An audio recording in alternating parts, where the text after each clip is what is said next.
på et lille spøkhus her. Jeg tenkte å kjøpe den nemlig. Jeg tykker om spøker. Ja. Jeg kom litt feil ut i dag, men jeg er på jakt etter spøker, som sagt. Det står noe der, en sten der. En spøksten. En sten her. Så har jeg på rett vei. Her har vi sten. Spøksten. Jeg har vært et spøke. Spøkeplass her. Her ser vi merkene. Det spøker her. Her ser vi. Der hadde min gamle farfar en gang i tiden gjort den med oss. Her står sten her. Her har vi sten. Her heter plassen. Her står det. Du skal ta litt titt på det her. Litt mer titt på det her. Det minste som det. Jeg har ikke vært her før, men jeg kjenner på meg at det måtte være her. Skal vi se. Jeg bodde her da. Skal vi se. Min farfar. Det er senstemmer, skal vi se. Han har lemnet her til meg, skal vi se. Ja, han er veldig forsiktig så ikke noen kommer. Så ikke forstør noen ting. Her har han lemnet alt. Alt har han lemnet her. Radioen og alt ligger her. Som det står i skriften. Der ligger radioen. Det stemmer precis. Han var muret nemlig. Alt har gått. Det er de gamle tidninger der ligger der. Ja, stemmer. Det er riktig. Det vet du, rører noen ting. Det er en spøkehus her. Litt spøkehus her. Ofte og spøker her med en gang. Ja, det har grytene. Ja, det er minst godt det. Uff for meg. Det kommer ut her for meg en gang. Jeg skal sitte på resten av huset. Her gikk vi farfar. Ja, knekker sånn. Ja. Der er vi.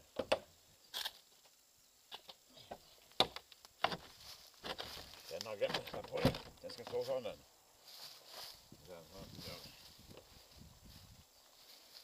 Så alt det her har han gjort selv, den forstås.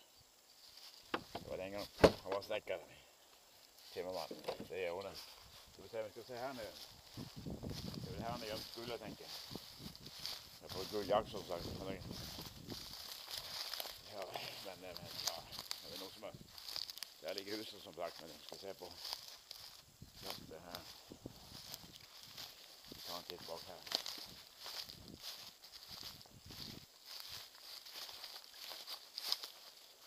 Det er ikke mystisk her, hva?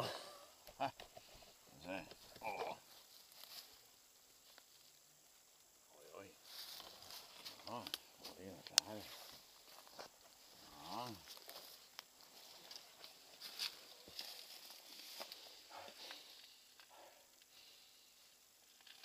Ikke lett å gjøre noe her. Jeg må ta det. Jeg har i stokken som jeg holdt på å skulle gjøre i ordning en gang i tiden. Det var sånn, kom ikke lenger. Jeg har jo alt redskap her oppe. Det stemmer precis som jeg står i bøkene. Det er trevlig, kan man si. Den der hadde de store festinger i dans og alt mulig. Skal vi se på huset? Her bodde vi.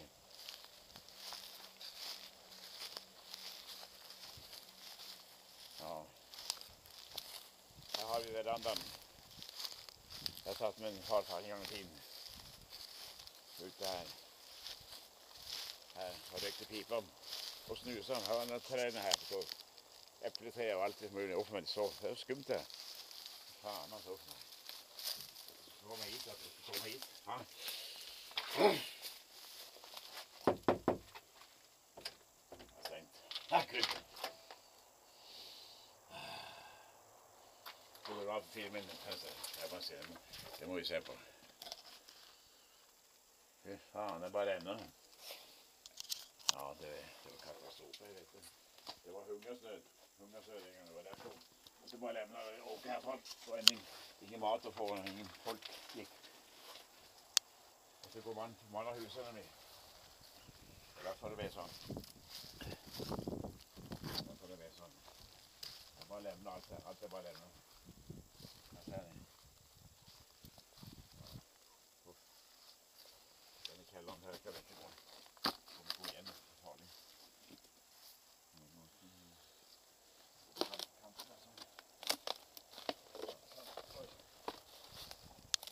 Baksiden her. Sånn. Her var så ganske bra. Her bodde man ganske enkelt. Ja, da har vi jordkjelleren her. Da har vi jordkjelleren her oppe.